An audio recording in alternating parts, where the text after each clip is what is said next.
Pakistani establishment کی اشیرباد سے تحریک لبیک پر عائد پابندی ختم ہونے کے بعد اب یہ سوال کیا جا رہا ہے کہ مستقبل کی سیاست میں اس جماعت کو کیا ایجنڈا دیا جائے گا اور اسے کس جماعت کے خلاف اور کس کے فائدے کے لیے استعمال کیا جائے گا۔ سوال یہ بھی ہے کہ وفاقی حکومت کے ساتھ کیے گئے خفیہ معاہدے کے تحت تحریک لبیک کا نام قلعدم تنظیموں کی فہرست سے نکلنے کے بعد ملکی سیاست پر کیا اثرات مرتب ہوں گے اور آئندہ الیکشن میں یہ پاکستانی سیاست میں کتنا اہم کردار ادا کرے گی۔ اندر کی خبر رکھنے والوں کا کہنا ہے کہ اپریل سن 2021 میں تحریک لبیک پر پابندی لگانا وزیر اعظم عمران خان کا فیصلہ تھا اور اسٹیبلشمنٹ اس سے متفق نہیں تھی۔ اسی وجہ سے پابندی اٹھائے جانے تک اس جماعت کو مختلف ضمنی انتخابات میں حصہ لینے کی اجازت تھی۔ وفاقی حکومت کی جانب سے تحریک لبیک کا نام دہشت گردی کی دفعات کی بنیاد پر قلعدم تنظیموں کی فہرست میں ڈالا گیا تھا، تاہم پولیٹیکل پارٹیز ایکٹ کے تحت یہ جماعت الیکشن کمیشن میں بدستور رجسٹر تھی اور انتخابی سیاست میں بڑھ چڑھ کر حصہ بھی لے رہی تھی۔ الیکشن میں حصہ لینے سے روکنے کے لیے وفاقی حکومت کی جانب سے سپریم کورٹ میں تحریک لبیک کے خلاف ایک ریفرنس دائر کرنا ضروری تھا،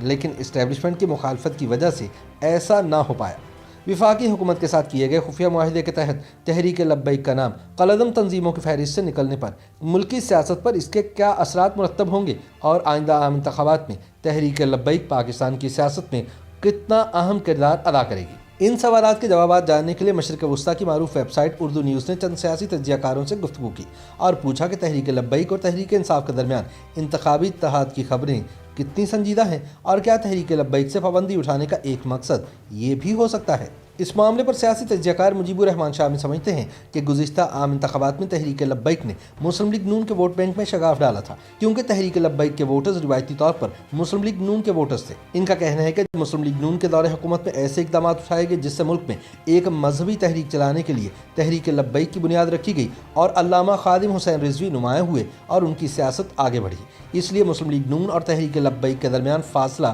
کافی زیادہ ہے اور تاحال موجود ہے۔ انہوں نے کہا کہ تحریک لبیک پنجاب میں کچھ مذہبی جماعتوں کو ساتھ ملا کر بھی اتحاد بنا سکتی ہے، لیکن اس وقت مسلم لیگ نون کے ساتھ ان کا اتحاد ہوتا نظر نہیں آ رہا۔ اس وقت اشارے تو یہ مل رہے ہیں کہ تحریک انصاف کے اندر بعض افراد تحریک لبیک سے اتحاد کے حامی ہیں اور تحریک لبیک کی طرف سے بھی تحریک انصاف سے اتحاد کے اشارے مل رہے ہیں، لیکن کیا ایسا ممکن ہو سکے گا؟ فی الحال کچھ کہا نہیں جا سکتا۔ مجیب الرحمان شامی اس نظریے سے اتفاق نہیں کرتے کہ تحریک لبیک کی وجہ سے 2018 کے عام انتخابات میں تحریک انصاف قومی اسمبلی کی 17 سیٹیں ہار گئی تھی، کیونکہ پی ٹی آئی مخالف جیتنے والے امیدواروں کے ووٹوں کا مارجن اتنا ہی تھا جتنے ووٹ تحریک لبیک کے امیدواروں نے لیے تھے۔ مجیب الرحمان شامی کے خیال میں آئندہ انتخابات میں بھی تحریک لبیک نے وہی کردار ادا کرنا ہے جو گزشتہ عام انتخابات میں ان سے لیا گیا تھا۔ اگر تحریک انصاف کو تحریک لبیک نے سپورٹ کیا تو کچھ حلقوں میں ان کو فائدہ ہو سکتا ہے، اس کے علاوہ کوئی زیادہ تبدیلی ہوتی نظر نہیں آ رہی۔ انہوں نے کہا کہ وزیر اعظم نے مجبور ہو کر تحریک لبیک کے ساتھ معاہدہ کیا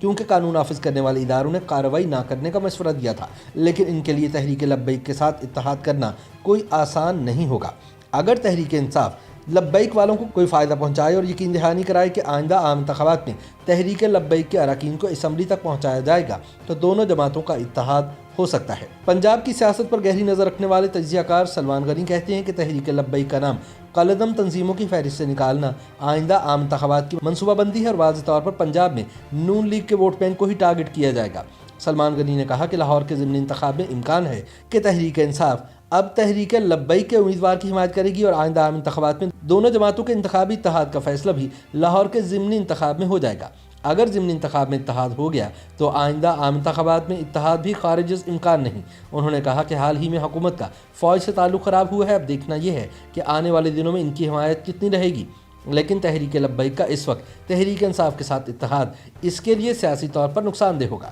سلمان غنی کے خیال میں اس وقت تحریک انصاف کو سہاروں کی ضرورت ہے اور تحریک لبیک کے ساتھ اتحاد سیاسی طور پر ایک بہتر سہارا ہے، لیکن تحریک لبیک کا ایک ایسی جماعت کے ساتھ اتحاد کرنا جس نے ان پر انڈیا سے فنڈنگ لینے کے الزامات عائد کیے خاصا نقصان دہ ہوگا اور تحریک لبیک کا ووٹ بینک متاثر کرے گا۔ انہوں نے کہا کہ تحریک لبیک تحریک انصاف کے ساتھ اتحاد کرتے ہوئے کترائے گی کیونکہ اس میں ان کا فائدہ نہیں، لیکن کوئی ہے جو ایسا چاہتا ہے۔ سن 2018 کے عام انتخابات میں تحریک لبیک کے امیدواروں نے دیگر جماعتوں خصوصاً نون لیگ کا نہ صرف ووٹ بینک توڑا بلکہ درجنوں نشستوں پر نون لیگ کے امیدواروں کی شکست کا مارجن تحریک لبیک کے امیدواروں کو ملنے والے ووٹوں سے کم تھا۔ 2018 کے عام انتخابات میں سابق وزیر اعظم شاہد خاقان عباسی، سابق وزیر صحت سائرہ افضل تارڑ، سابق وزیر مملکت طلال چودھری، عابد شیر علی سمیت متعدد لیگی رہنما قومی اسمبلی کی نشست جیتنے میں ناکام رہے اور ان کی شکست کا مارجن چند ہزار ووٹ تھے، جبکہ تحریک لبیک کے امیدواروں کے ووٹ شکست کے مارجن سے زیادہ تھے۔ حتیٰ کہ وزیر اعظم عمران خان لاہور کے حلقہ این 131 میں